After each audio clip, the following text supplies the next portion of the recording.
There are experiments happening right now, real peer-reviewed physics experiments, where time doesn't exist. Not a second, not a tick, nothing. And yet, in this strange absence, the universe doesn't stand still. Things still happen. Particles change. Systems evolve. Photons act like clocks, and somehow the story moves forward. But not because time is ticking in the background. It's because of something else entirely, something stranger. According to a growing number of physicists, time might not be some fundamental ingredient of reality. It might just be a side effect, an illusion, something that only appears when parts of the universe are entangled with each other in just the right way. And once you see how that works, it starts to make everything else, motion, cause, memory, even your entire life, feel very different. Not less real, just not what we thought.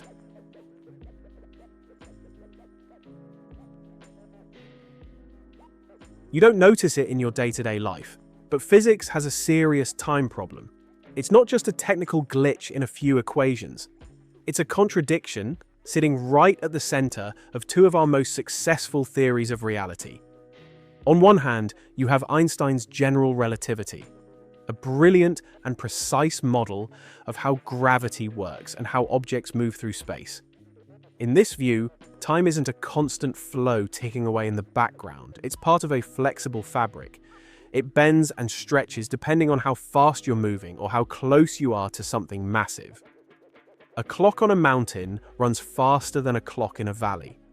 Two identical watches, synchronized at sea level, will drift apart if one is taken on a flight. That's not a guess, it's been measured. It's how GPS works. In general relativity, time is physical, but it's also relative. It's not the same for everyone. On the other hand, there's quantum mechanics, our best framework for describing atoms, particles, and all the weird behavior they show at small scales. But, in quantum mechanics, time is treated very differently. It's not bent or stretched or tangled up with space. It's not even dynamic. Time in quantum mechanics is just a background variable. It's fixed, universal, and absolute. It moves forward step by step, the same for everyone, like the ticks of a perfect cosmic metronome. The particles can be uncertain, indeterminate, probabilistic, but the clock itself is always regular. So here's the problem. These two theories, relativity and quantum mechanics, both work incredibly well. They match experiments to ridiculous precision, but they don't agree on what time is. In one theory, time is flexible and local. In the other, it's rigid and global. There's no single version of time that works in both. If you're trying to build a theory that unifies the two, a quantum theory of gravity, for example, you immediately run into a wall.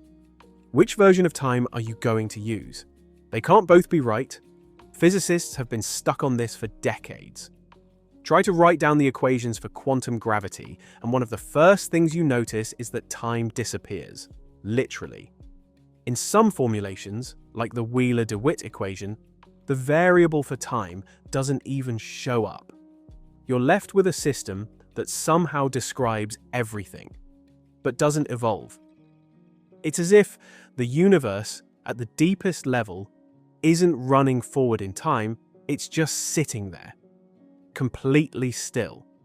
And that's not some edge case theory from the 70s. That's mainstream work in quantum gravity. The implications are hard to ignore. Maybe time doesn't need to be part of the fundamental description of the universe. Maybe it's not built into reality at all. Instead, what we experience as time could be something that only shows up in certain contexts, like temperature or pressure. It could be an emergent property, a consequence of how things are arranged and how they interact. This idea, that time might not be fundamental, isn't just a weird philosophical suggestion. It's a response to a real inconsistency between the two most successful theories in physics. And the more researchers explore it, the more it starts to make sense. Not because they're trying to get rid of time, but because time keeps disappearing whenever they look too closely.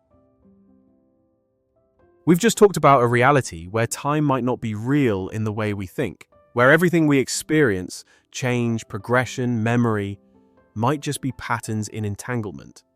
But here's the thing, whether or not time is fundamental, we still feel it. We still live inside it. And sometimes the weight of that experience can be overwhelming. This portion of the video is a paid partnership with BetterHelp. There are phases in life where everything feels out of sync, like you're stuck in a version of yourself that doesn't fit anymore. I've been there, and I know how hard it can be to untangle what's going on internally. That's where talking to a therapist helped. Not to fix everything, but to finally pause and gain perspective. BetterHelp makes that easier. You fill out a short questionnaire, and they match you with a credentialed therapist, someone trained to listen, reflect, and help you understand the patterns shaping your life. And if it's not the right fit, you can switch anytime at no extra cost. With over 7,000 reviews and a 4.3 rating on Trustpilot, BetterHelp is a trusted platform that's helped millions of people take their first step toward clarity. So, if you've been waiting for the perfect time to try therapy, maybe that time is now. Click the link in the description or go to betterhelp.com/Fexel and you'll get 10% off your first month. It's not about changing who you are. It's about understanding the version of you that's already there, beneath the noise, beyond the entanglement.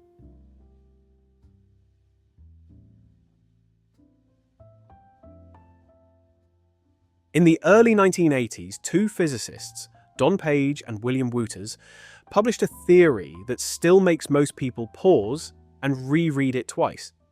They weren't saying time flows differently in different places. They weren't trying to fix relativity or clean up quantum mechanics. What they proposed was something far more disruptive: that time might not be real in the first place. Not in the way we think. According to their theory, the entire universe could exist in a completely static, timeless state. And yet, from inside that universe, an observer could still experience the passage of time as if it were real, without there being any actual ticking clock underneath. It sounds like a contradiction, but their logic was built on one of the strangest and most powerful features in quantum physics: entanglement.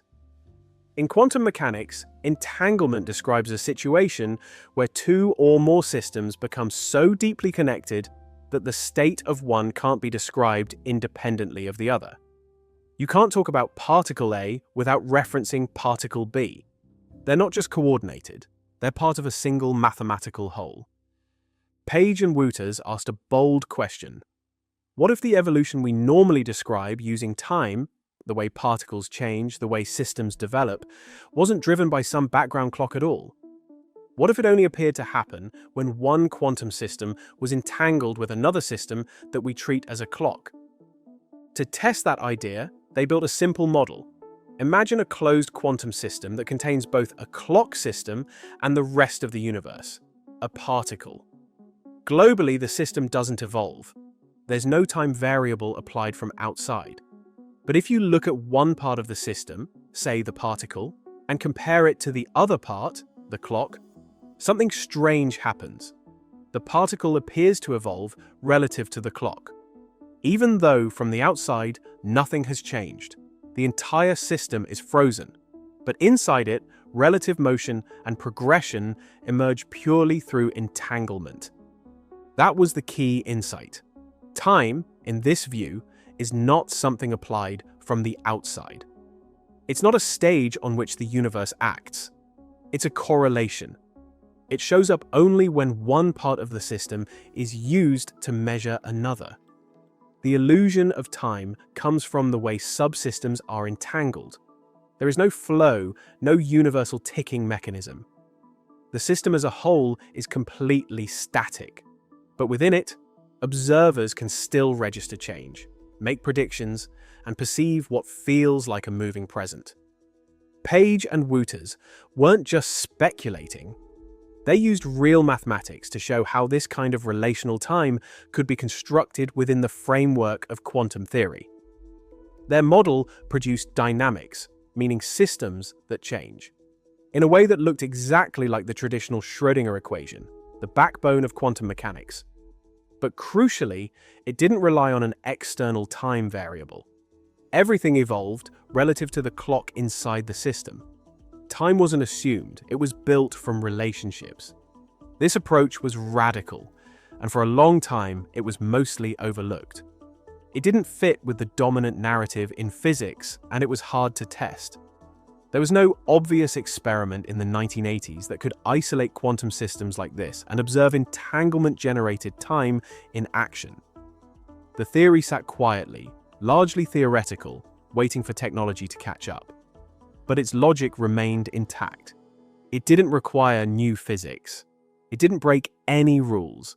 It simply reinterpreted what was already there, using one of the most accepted principles in all of quantum mechanics. The Page-Wootters mechanism didn't deny our experience of time. It just explained it differently. And that difference changes everything. If their model is right, then time isn't a universal container. It's not fundamental in the way gauge symmetries or quantum fields might be. It's something that emerges only when quantum systems interact in a certain way. It's not absolute, it's relational. And that means what we think of as past, present, and future may not be built into the universe at all. They may only appear when subsystems align just right, giving the illusion that something is moving forward, even when from a higher view, nothing is moving at all.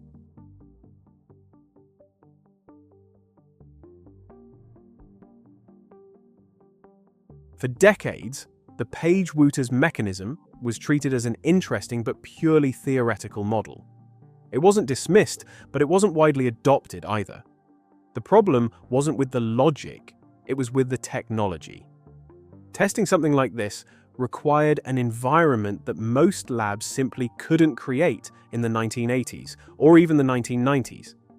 You'd need to build a self-contained quantum system with a measurable clock inside it. You'd need to isolate it from the environment, prevent it from decohering, and find a way to actually observe how one part of the system changes relative to the other, even when the whole thing is technically frozen. That level of control only became possible much later. Then, in 2013, a team of researchers led by Ekaterina Mareva in Italy managed to pull it off. What they built was a small, isolated quantum system using entangled photons. One photon acted as the clock, and the other served as the system being observed. The entire setup was designed to simulate the exact conditions described by Page and Wootters. The goal wasn't to measure time passing in the usual sense, it was to test whether apparent evolution could emerge from a globally static system, whether change could be observed when there was no external time involved at all. Here's how it worked. The photons were entangled in a very specific way. According to the global description, the full wave function of the system, nothing was happening. The state was static. From the outside, there was no change, no progression. But the researchers weren't looking from the outside. They looked at the relative state of one photon when measured against the other. And what they found was exactly what Page and Wootters predicted. The second photon appeared to evolve, but only when referenced against the clock photon. In other words, change was visible from the inside, even though the full system didn't evolve at all. This wasn't just an abstract demonstration. It was a real physical implementation of a timeless universe that still appeared dynamic from the perspective of its internal observers. For the first time, physicists had a lab-based result showing that time, or at least the experience of time, could emerge from entanglement alone. That's a major shift from our usual assumptions. It suggests that time might not be some absolute parameter that flows regardless of what's happening inside a system. Instead, it might only show up when you look at subsystems entangled in a particular way. The experiment didn't prove that time isn't real. That's not how physics works. What it showed was that the illusion of time, what we interpret as evolution, motion, progress, can exist even when the underlying system is completely static. That opens the door to a different way of thinking about what time actually is. And it didn't stop there. After this result, interest in entanglement-based time models grew significantly. More researchers began revisiting the Page-Wootters approach. and others started exploring similar ideas using different systems, ions, atoms, even superconducting circuits. The principle remained the same. If you can build a system with enough internal coherence, and if that system includes a well-defined clock, you can reproduce the appearance of time without relying on an external time variable. This also had implications beyond just philosophical curiosity. For quantum information science, it suggested that time might be a resource that can be engineered, that you could build computational systems where evolution is defined entirely by internal correlations, not by synchronization with some outside clock. In a broader sense, it also raised questions about how we define measurements, how we interpret observers, and how we distinguish real motion from correlated change. What made the 2013 experiment so important wasn't just that it confirmed a theory, it was that it changed the conversation. After that, it became harder to ignore the possibility that time might not be fundamental. Not just because the math worked, but because the lab showed it could happen. A timeless system, made of nothing but light, behaving as if time were real. That doesn't mean time is fake. It just means that what we think of as time might not be what's actually there.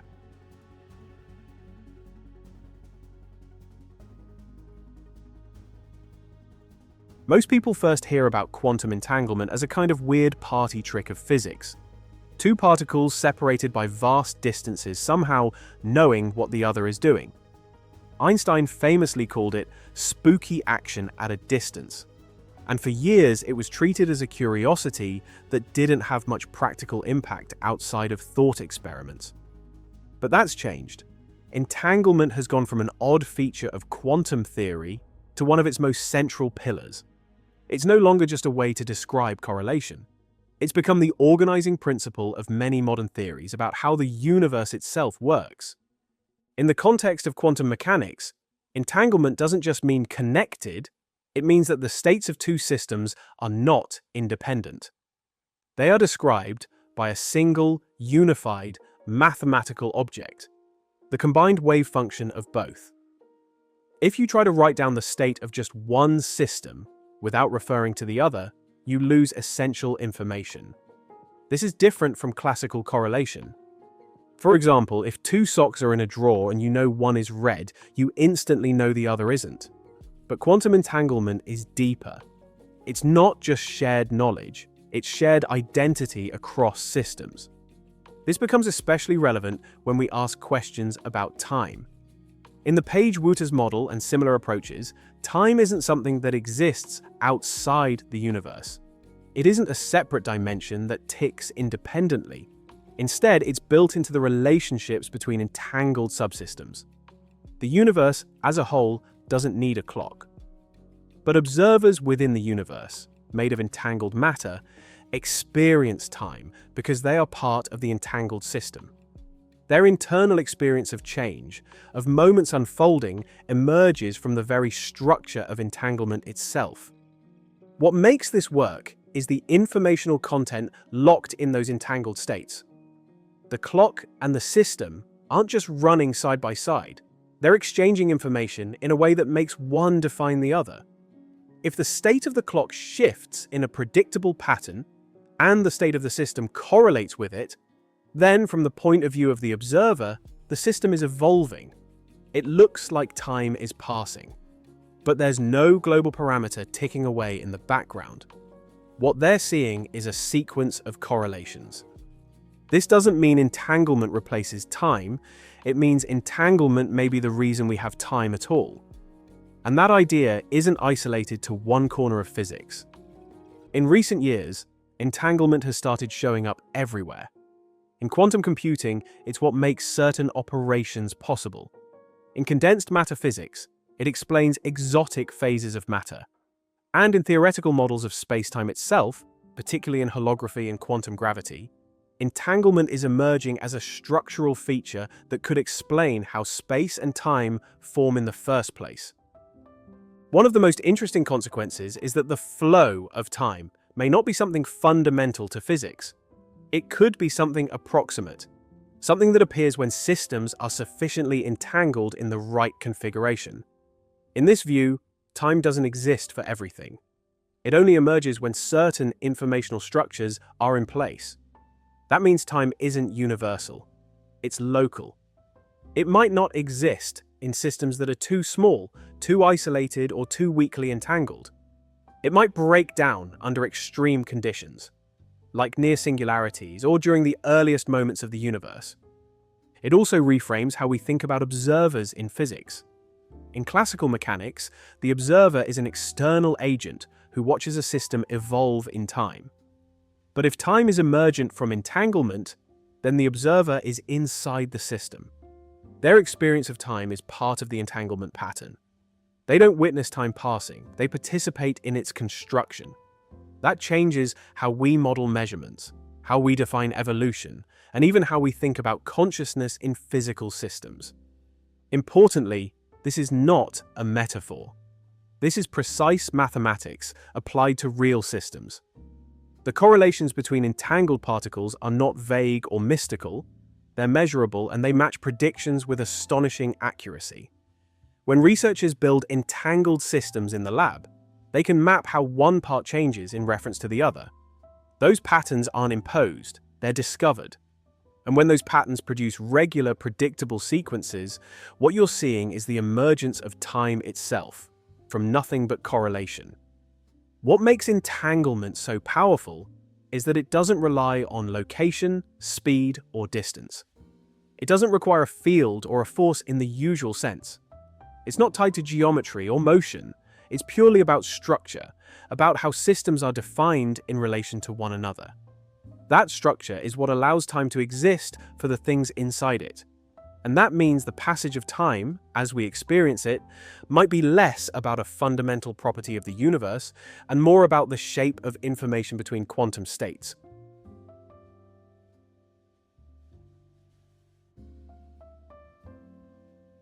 Entanglement alone is already a powerful idea.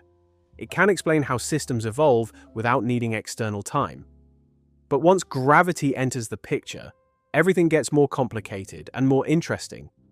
In the classical view from general relativity, gravity isn't really a force, it's the result of mass bending spacetime.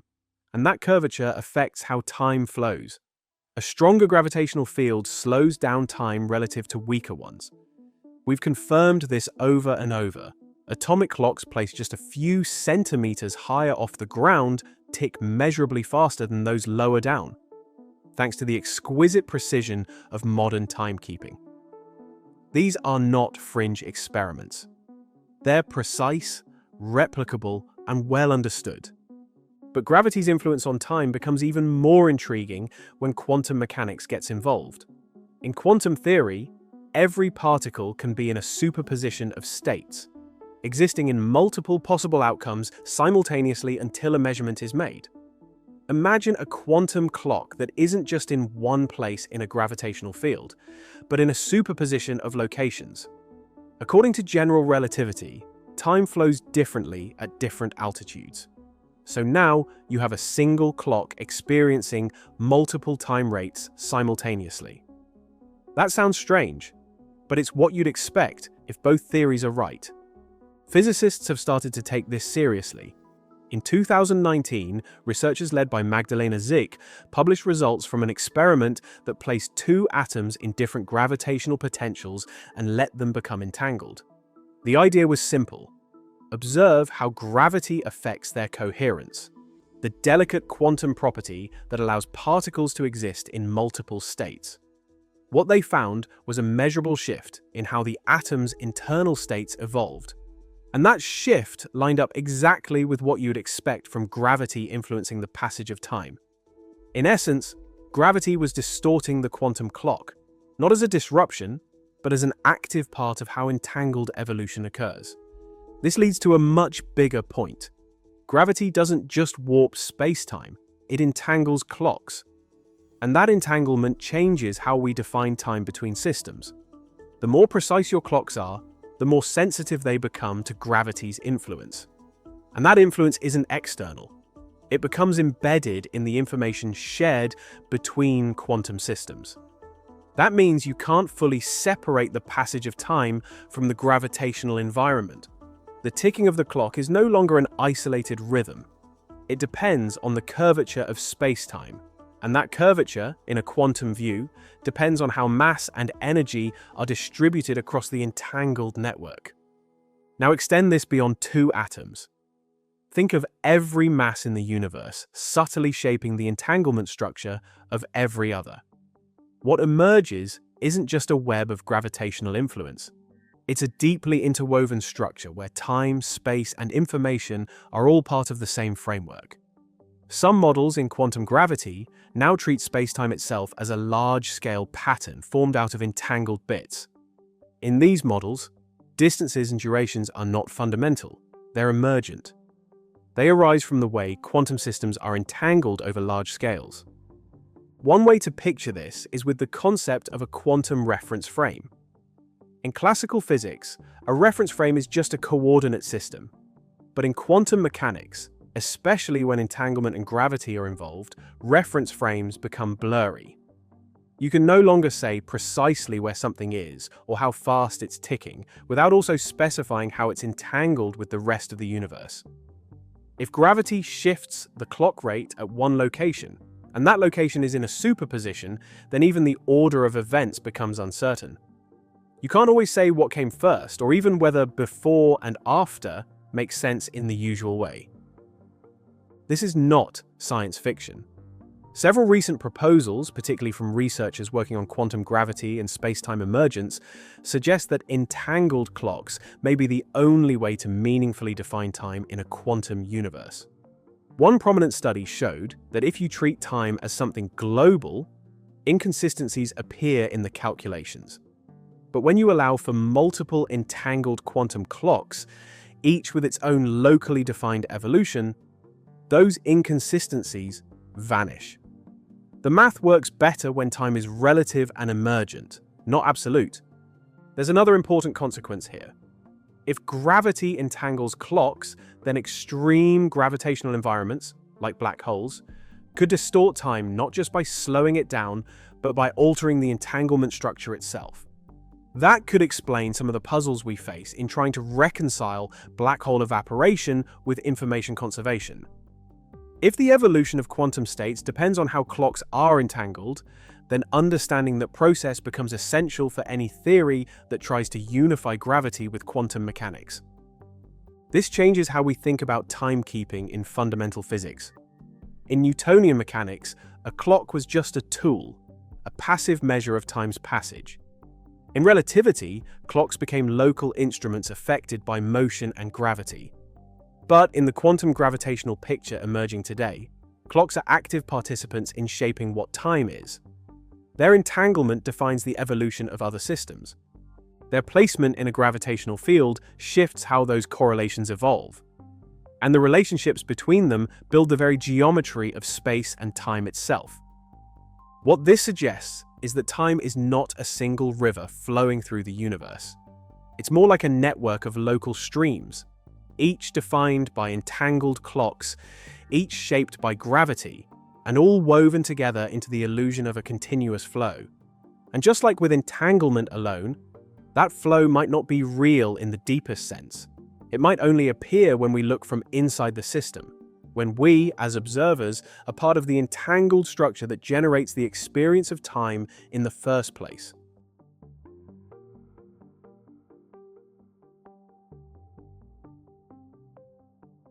If you zoom out far enough, not just in space but in abstraction, there are ways of looking at the universe where nothing moves, nothing evolves, nothing flows. There is no beginning, no end, no direction, and no passage of time at all. The entire universe, in some formulations of quantum cosmology, can be described as a single unchanging object, a fixed, high-dimensional wave function that encodes all possible configurations at once. In these models, time doesn't move. There is no now, no before, no after. There is just a structure. This perspective is often referred to as the block universe, or timeless interpretation. It's not unique to quantum mechanics. Even in general relativity, when you solve the equations for the universe as a whole, the most complete description is static. The past, present, and future are all embedded in a four-dimensional geometry called spacetime. What we experience as change is really just the experience of moving along one path in that block. The block itself doesn't change, it just exists. But in quantum mechanics, the situation is even more extreme. In many formulations, especially in attempts to combine quantum theory with gravity, the equation that describes the universe has no time variable in it at all. And as mentioned earlier, the Wheeler-DeWitt equation, for example, is a central equation in quantum gravity, and it doesn't include time. The universe it describes is completely static. And yet, everything we see around us, the stars evolving, organisms aging, information being processed, suggests a world in motion. Something clearly changes. So where does that change come from, if the underlying universe never moves? The answer once again lies in entanglement. When a system is viewed from the outside, as a total state, it may be completely frozen. But if you're inside the system, and part of it is entangled in just the right way with another part, you can detect correlations that look exactly like time. That means the sense of time passing isn't global, it's relational. It doesn't depend on an external tick. It depends on how one part of the system changes when you compare it to another. From this view, time is a local illusion built into the fabric of entanglement. This changes how we think about what the universe is. It stops being a machine that runs forward in time. It becomes more like a complete data set, a configuration space that holds everything at once. The events we experience are not caused by a clock moving forward. They are revealed by our movement through a pattern of entanglement. And that movement is not imposed from outside. It's internal to the structure itself. Think of it like reading a book. The book doesn't change when you turn the pages. The words are already printed. But your experience of the story unfolds page by page. That experience feels dynamic, even though the book is static. In the same way, the universe might not be doing anything in an absolute sense. But because of how quantum systems are entangled, observers embedded within the structure experience the world as if it's evolving. What's important is that this isn't just an analogy. The structure of the wave function contains all the possible configurations of the system, and the correlations between parts of that wave function define what internal observers perceive. If you're a subsystem and you compare your state to another correlated subsystem, you get sequences. Those sequences feel like moments, and when they're ordered just right, they give rise to the appearance of motion. The deeper implication is that nothing is moving in the way we imagine. There is no grand universal engine pushing moments from past to future. Instead, all possible moments are encoded in the wave function, and time emerges as a way to organize correlations. That doesn't make our experience of time any less valid. It just means it's not a fundamental part of the structure. It's a derived feature, a consequence of how information is distributed in entangled subsystems. And this kind of structure is not just theoretical. It's consistent with how we actually model quantum systems in many-body physics, cosmology, and information theory. Even in experimental settings, entangled systems reveal this property: global stasis with internal dynamics. In isolated systems with no access to an external clock, evolution still appears when you examine relative correlations. The data matches what you'd expect if time were a byproduct of entanglement rather than an external flow. This reframes what it means to say the universe is alive or in motion. If time is not flowing, but entanglement is generating the appearance of flow, then our experience as conscious observers is deeply tied to the information structure of the universe, not its motion. We perceive change not because the universe changes, but because we are part of a system where correlations evolve in patterns that resemble what we call time. It's not an illusion in the sense of being fake. It's real in the same way temperature is real. You don't see a molecule labeled heat, but the collective behavior of many molecules creates something we describe as heat, in the same way you don't find a particle that emits time. But the right structure of entanglement creates a sequence of observations that feels like time.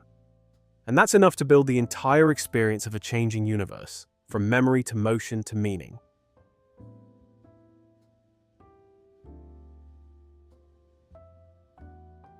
Most people assume that time and causality are inseparable. One causes the other. An event happens, then another follows. A pushes B, B leads to C. We don't just remember the past, we remember the order of things. Cause leads to effect. This structure feels so fundamental that we rarely question it. But if time itself isn't fundamental, if it's a byproduct of entanglement, a local illusion inside a static universe, what happens to causality? Can one thing still cause another if there's no absolute before and after? Surprisingly, the answer appears to be yes, but not in the way we're used to thinking about it. In classical physics, causality is straightforward. You have variables evolving over time, and if one changes another, you've got a causal chain. A billiard ball hits another, and the second one moves. You can trace it backward and forward, using time as the backdrop. But in quantum mechanics, the situation is more subtle. The Schrödinger equation allows for the prediction of how a system evolves, but it doesn't distinguish between forward and backward time. If you reverse the direction, the math still works. There's no built-in arrow. The idea of causality, where the past affects the future, but not the other way around, has to come from somewhere else. One way physicists try to recover causality in quantum theory is through the concept of measurement. Once a measurement is made, the system is forced into a specific outcome. That collapse is what gives quantum mechanics its event-like behavior. Something definite happens, and it seems to break the time symmetry. But the collapse itself doesn't have a defined speed or direction. In fact, in many interpretations of quantum theory, collapse is just a placeholder for our lack of knowledge. It doesn't enforce causality in the traditional sense. Things get even more complicated when researchers started experimenting with indefinite causal order, a concept that doesn't even exist in classical physics. In 2018, a team used a quantum switch to create a situation where two events, let's call them A and B, occurred in an order that was not fixed. Depending on how the system was measured, A seemed to come before B, or after B, or neither. It wasn't just random. The experiment was built to test whether the order itself could be entangled. And the results showed that in certain quantum systems, the sequence of events isn't just unknown. It genuinely doesn't exist until the system is observed. This completely breaks the classical idea of a timeline where events happen one after another in a single objective order. It suggests that causality, like time, might be an emergent property, something that appears only when enough correlations have been established within a system. In small or highly entangled setups where no preferred frame of reference exists, the question of which event caused which might not even make sense. But that doesn't mean the universe is chaotic or lawless. Even in these quantum systems, probabilities still behave in structured, predictable ways. You can't send signals backward in time or break thermodynamic rules. What changes is how we define cause. Instead of event A happening and then event B happening because of it, you get correlations between A and B that only take on causal meaning relative to other subsystems, especially ones that function as observers or clocks. In that framework, causality becomes relational. It's not built into the fabric of space-time, but into the structure of entanglement and the information that flows between subsystems. A subsystem might record event A and then event B, and for that observer, there's a clear cause and effect structure. But another subsystem, entangled differently, might record them in a different order, or might not register a meaningful order at all. This might sound abstract, but it has real implications for quantum technologies. Quantum computers, for example, sometimes exploit superpositions of operations with indefinite causal order. These aren't hypothetical devices. They're physically realizable and in some cases more efficient than classical equivalents. They rely on correlations that don't conform to a strict temporal sequence, and yet they still produce useful, structured outcomes. That's causality without time in action. The broader takeaway is that our usual picture of cause and effect, event A leads to event B because time flows forward, isn't as foundational as it seems.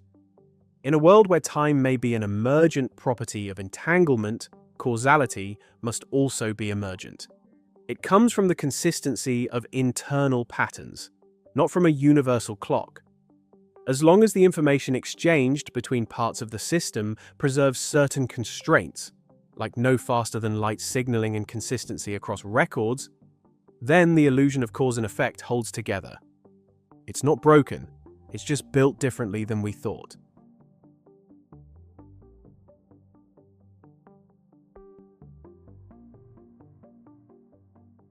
Most of what we call real in physics has a measurable quantity behind it. You can point to mass and find particles that carry it. You can measure electric charge and tie it to known forces. You can take something like temperature and break it down into motion at the molecular level. But when it comes to time, there's a gap. We can measure durations, track changes, and observe sequences. But there's no fundamental particle of time, no carrier. No direct unit that's tied to something physical in the same way mass is tied to matter. This isn't a flaw in physics. It's a clue that time might not be a standalone property of the universe at all. It might be more like a perspective, something that emerges from how we, as observers, are embedded in the system. From this point of view, time doesn't exist out there. It exists only in relation to us and the systems we interact with. There's a practical example of this idea in the way modern quantum physics models observers. In classical physics, an observer is external. They sit outside the system and record what's happening. Their clock is reliable, independent, and unaffected by the system itself. But in quantum mechanics, the observer can't be separated from what's being observed. They're part of the entangled whole. Their tools, their reference frame, their data. These are not just passive elements. They shape the measurement. And when the observer's clock is entangled with the system, what they see is not an absolute measure of time, but a relative evolution. It depends entirely on the structure of the entanglement. In this context, time becomes a label we assign to a sequence of correlated changes. The observer watches one subsystem, the clock, change in a consistent pattern. At the same time, they track another subsystem, the target, and note how its state varies in step with the clock. That correlation is what gives the illusion of flow. It's not the ticking of the clock that causes the evolution. It's the entanglement between both systems that creates the appearance of motion. Without that correlation, nothing would seem to change, even if the clock itself kept ticking. This idea extends beyond photons or atoms in a lab. If our own biological systems, including our brains, are deeply entangled with the environment, then our sense of time, the flow of experience, memory, and anticipation, might also be the result of relational structure. The brain doesn't need to reference an external cosmic clock to perceive time. It only needs to compare internal states and the regularity of sensory input. If those inputs are entangled in just the right way, time emerges as a byproduct of that informational structure. There's an important consequence here. Different observers may experience time differently, not just because of speed or gravity, as predicted by relativity, but because of how they're entangled with the systems around them. In other words, time might not just be relative in terms of rates.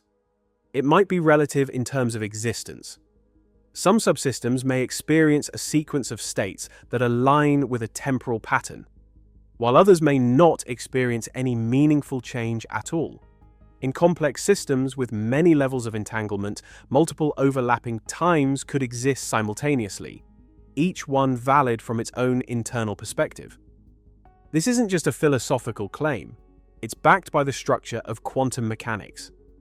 When we write down the total wave function of a closed system, there's no built-in clock. There's no variable that tells us what moment we're in. But when we isolate a subsystem and define a reference based on a correlated part, like a clock, the equations that emerge mirror the familiar time-dependent Schrödinger equation. Time comes back not because it was hidden, but because we imposed a perspective onto the system. We chose one part as the clock and used it to describe the evolution of the other. That choice is arbitrary. Any subsystem could serve as the clock, as long as it maintains consistent correlations with the rest of the system. In this way, time is not an ingredient of reality. It's a mapping between changes. It's a framework we build out of relationships between entangled systems. And because we are part of those systems, our own experience of time is shaped by the correlations we're able to perceive. This idea fits well with what we know about decoherence, the process by which quantum systems start to behave classically when they interact with their environment.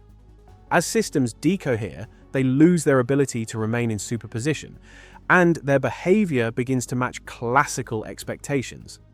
But this process also establishes a preferred basis, a set of stable, predictable outcomes that observers can measure.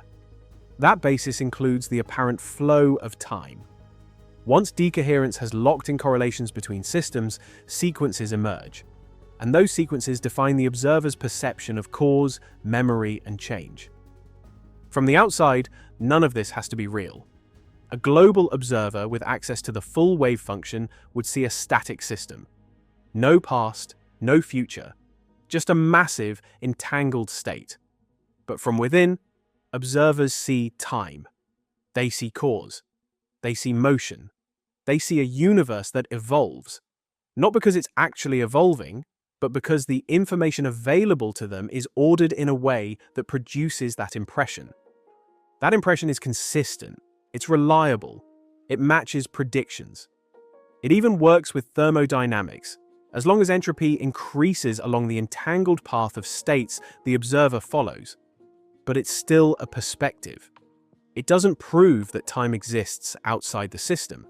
It just proves that observers, entangled in the right way, will consistently perceive the world as if it does.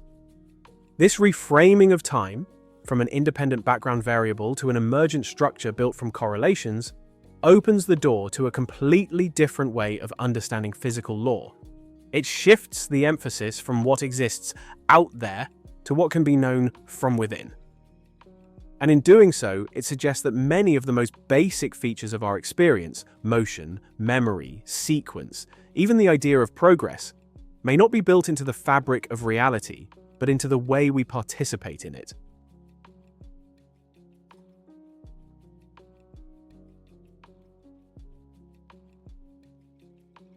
If time is not fundamental, then what exactly have we been measuring all this time? Every calendar, every heartbeat, every planetary orbit, we've treated these things as markers of something deeper, something flowing beneath the surface of everything else. But if all of that is just the result of quantum entanglement, if time only emerges when certain systems are entangled in specific ways, then the thing we've been measuring isn't some universal clock. It's the pattern. It's the structure of relationships between states. And that forces a much larger question. If time isn't real in the way we thought, does that mean it ends here? Or is this just the starting point for a better understanding?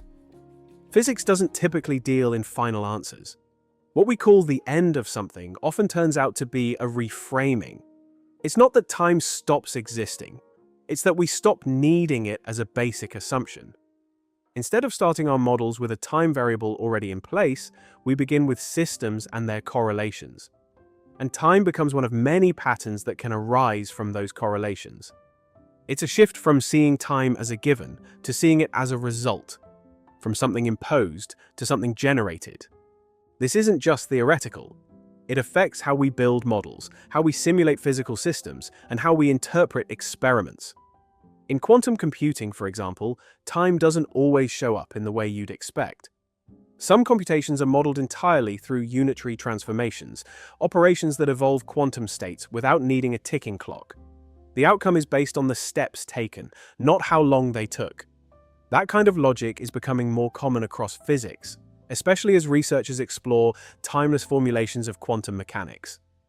The bigger implication is about how we understand change itself. If time is an emergent phenomenon, then so is everything that depends on it: motion, growth, history, even consciousness. None of these things require a fundamental flow of time to exist.